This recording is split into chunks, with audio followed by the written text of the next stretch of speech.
36 வருட அனுபவம், 23 கிளைகள் கொண்ட சுற்றுலா நிறுவனம் ஸ்ரீ முருகன் டிராவல் ஏஜென்சி. தொடர்புக்கு srimurugantravel.com.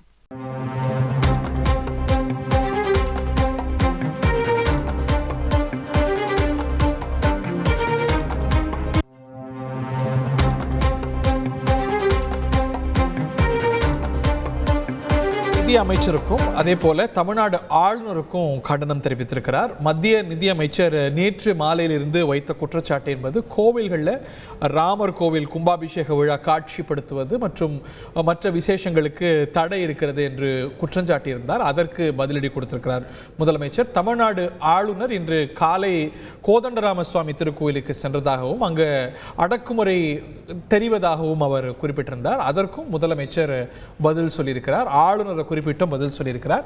அது பற்றிய விவரங்கள் ரமேஷ். திரு மு க ஸ்டாலின் வெளியிட்டிருக்கக்கூடிய அறிக்கையில பொறுத்த வரைக்கும் மத்திய நிதியமைச்சருக்கும் அதே போல ஆளுநருக்கும் பல்வேறு பதில்களை கொடுத்திருக்கிறார். முதலாவதாக மத்திய நிதியமைச்சர் நிர்மலா சீதாராமனுக்கு முதலமைச்சர் திரு மு க ஸ்டாலின் சொல்லக்கூடிய பதில் என்ன அப்படின்னா, காஞ்சிபுரம் காமாட்சியம்மன் திருக்கோயில்ல பஜனை நிகழ்ச்சிகளின் போது காணொலி காட்சி ஒளிபரப்பு அறநிலையத்துறை தடை விதித்திருப்பதாக மத்திய நிதியமைச்சர் குறிப்பிட்டிருந்தார். ஆனால் அந்த பஜனை நிகழ்ச்சிக்கு அனுமதி கோரியவர்களே காணொலி காட்சி எதையும் திரையிட மாட்டோம் என்று சொல்லித்தான் அனுமதி கேட்டாங்க. இதை மறைத்துவிட்டு ஒன்றிய நிதியமைச்சர் நிர்மலா சீதாராமன் உண்மைக்கு மாறான ஒரு செய்தியை பொதுவெளியில் வெளியிடுகிறார் என்று முதலமைச்சர் திரு மு க ஸ்டாலின் மத்திய நிதியமைச்சருக்கு ஒரு விளக்கம் ஒன்றை குறிப்பிட்டிருக்கிறார்.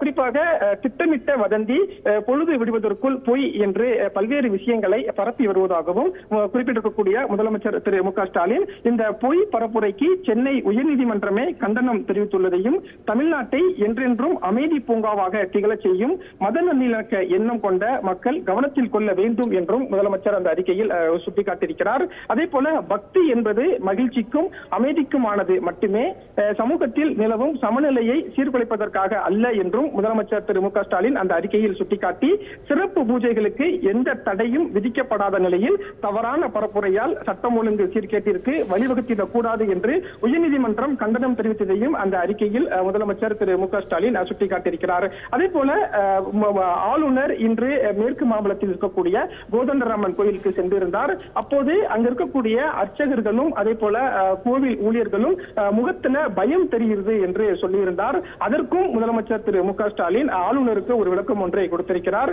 அதாவது காமாலை கண்களுக்கு கண்டதெல்லாம் மஞ்சள் என்பார்கள், அந்த நிலையில் தான் ஆளுநர் இருக்கிறார் என்றும் முதலமைச்சர் அந்த அறிக்கையில் சுட்டிக்காட்டியிருக்கிறார். மேலும் தமிழ்நாட்டு மக்களின் உணர்வுகளை கொஞ்சமும் அறியாமல் தமிழ்நாட்டின் ஆளுநர் பொறுப்பில் இருக்கக்கூடிய ஆளுநர் ரவி எவ்வித பயத்திற்கோ அடக்குமுறை உணர்வுக்கோ இடமளிக்காமல் நடந்து கொள்ள வேண்டும் என்றும் அந்த அறிக்கையில் முதலமைச்சர் திரு மு க ஸ்டாலின் சுட்டிக்காட்டியிருக்கிறார். இவ்வாறாக ராமர் கோயில் இன்று அந்த ராமர் சிலை பிரதிஷ்டை நடந்த போது தமிழகத்தில் ஒரு பரபரப்பான அரசியல் சூழல் நிலவிய நிலையில் ஆளுநருக்கும் மத்திய நிதியமைச்சருக்கும் ஒரு விரிவான விளக்கம் ஒன்றை முதல்வர் கொடுத்திருக்கிறார். நன்றி ரமேஷ்.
முதலமைச்சர் எழுதியிருக்கக்கூடிய கடிதத்தில் சேலம் மாநாடு பற்றியும் தமிழ்நாடு பற்றியும் பல்வேறு கருத்துக்களை தெரிவித்திருக்கக்கூடிய நிலையில் முக்கியமாக ராமர் கோவில் திறக்கப்படும் நாளில் தமிழ்நாட்டில் இந்து சமய அறநிலையத்துறையுடைய நிர்வாகத்தின் கீழ் உள்ள கோவில்களில் சிறப்பு பூஜைகள் செய்வதற்கும் அன்னதானம் வழங்குவதற்கும் தடை விதிக்கப்பட்டிருப்பதாக அவதூறு நிறைந்த பொய் செய்திகளை ஊடகங்கள் மற்றும் சமூக ஊடகங்கள் வாயிலாக பாஜகவினர் பரப்பினர்.